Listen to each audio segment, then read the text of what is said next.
Now moving on to our next interview, as reflected in our lead story this morning, calls continue for former President FW de Klerk to be stripped of his Nobel Peace Prize despite an apology over his remarks on apartheid.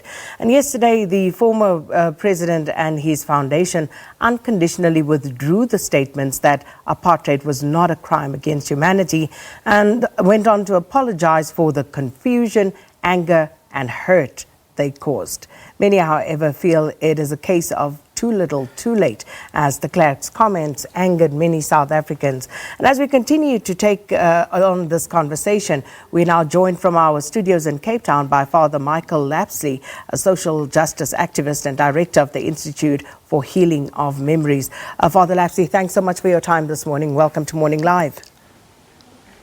Thank you very much. Happy to be with you and your viewers. As someone who has first-hand experience of the trauma that was apartheid, how did you feel about FW de Klerk's comments?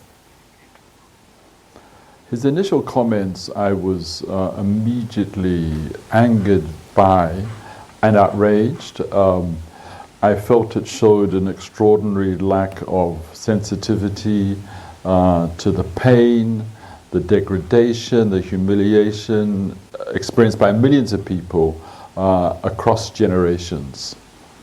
But I think it also it perpetuated his denialism and the denialism of the old apartheid leaders who were willing, where necessary, to sacrifice the foot soldiers and take no responsibility for the evil that they were party to and perpetrated. So you, as I say, have personally suffered tremendous trauma at the hands of the apartheid regime. And when you appeared before the TRC, the Truth and Reconciliation Commission, you actually held de Klerk personally responsible for what happened to you. Talk to us about that, and also perhaps just as a history lesson of what had happened to you.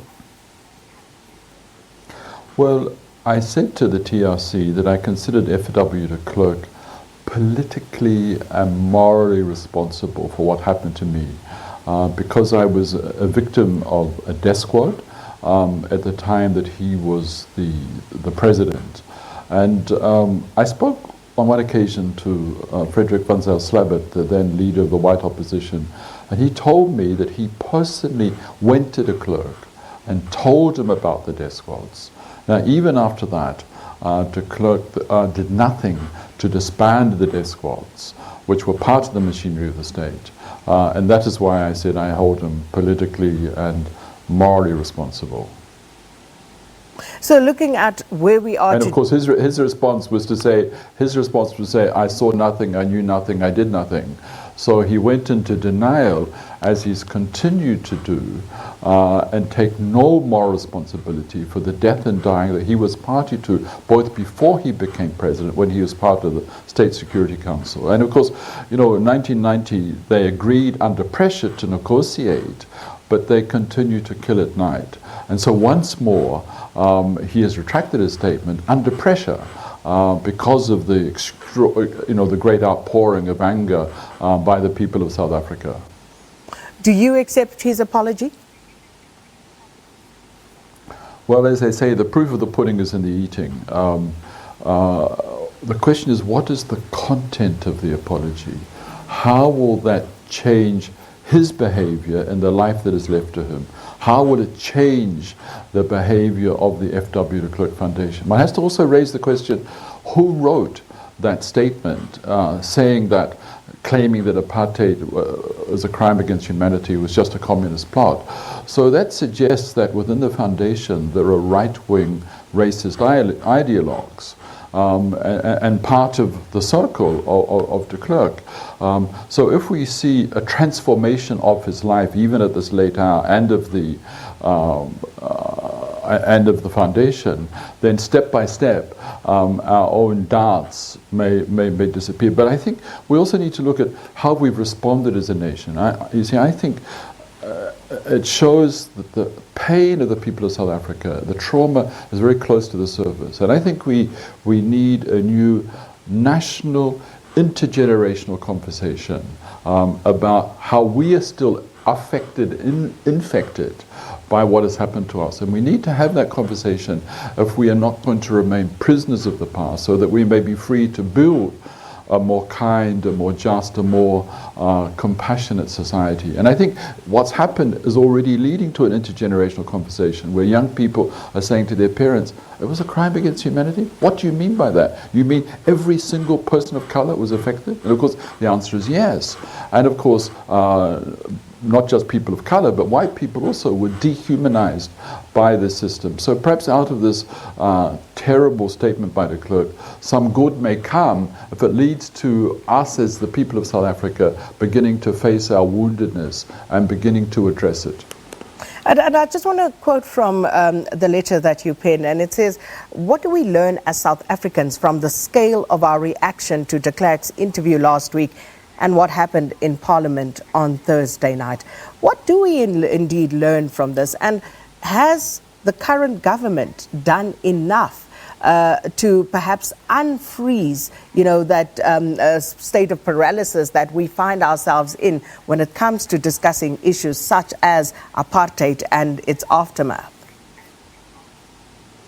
Well, I think part of the unfinished business were the more than 300 cases that the Truth and Reconciliation gave to the NPA to attend to.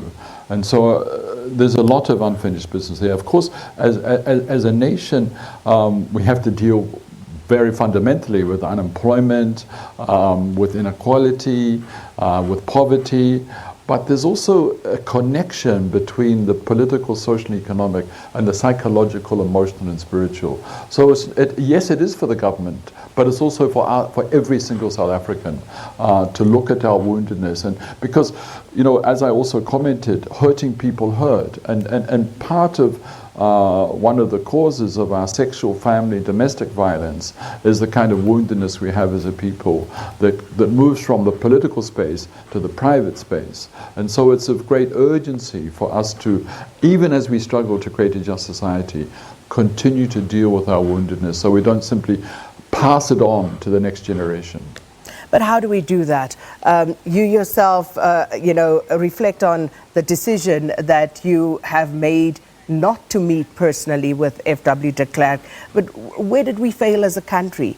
If we're still having this conversation and we don't seem to be moving forward, as someone like de Klerk can still come out in 2020 and deny that apartheid was a crime against humanity. I think part of our kind of Westernness, if you like, was when we had the Truth and Reconciliation Commission. We felt we'd done with the past, where that needed to be the beginning of a national process that needed to happen in every town and village and community, every faith community, every business and sporting space, and every family. And I think the past keeps coming back to bite us. So I think that conversation has to happen in every way. And we need to be a country that listens to each other. The older generation needs to listen to the younger generation. The younger generation needs to listen to the older generation. And that's why, I started with my colleagues an Institute for Healing of Memories to create what we would call safe and sacred spaces where those stories can be told, and we can deal not just what we think about the past, but deal with what we feel about the past, deal with our toxicity. Because if we're filled with hatred and bitterness, it doesn't destroy our enemies, it destroys us and our loved ones. So we need to find the mechanisms, and I think there are multitudinous ways that the journey to healing happens, but the past has kept coming back to deal with us. And we have to also recognize that perhaps the tragedy of de Klerk is that if he had been a person of greater moral stature, he could have helped lead the white community away from denialism to face its complicity with evil and deal with confession, repentance, and a commitment to restorative justice. So just a final question. What do you believe should happen to FW de Klerk in the wake of his latest utterances? Well, I was interested in Sheila's, Sisulu's comment that he should do time. And of course, by doing time, she suggested it was to come and to hear the pain of those most affected by apartheid. There are families who lost loved ones. He needs to begin to be a much greater listener to the pain and to take the initiatives and go to communities and be willing to listen to them if they're willing to listen to him. Because, of course, people are very doubtful about his sincerity, but he needs to have the courage to take those decisions, even at this late stage in his life, to find a way of redeeming himself. Well, Father Lapsley, we have to leave it there. Thank you so much for your time this morning. Father Michael Lapsley is, of course, the social justice activist and director of the Institute for Healing of Memories. And he, of course, personally suffered great trauma. As you saw there, had both his hands and an eye blown out by a letter bomb that was sent to him by the apartheid death squads. We're going to take a quick break.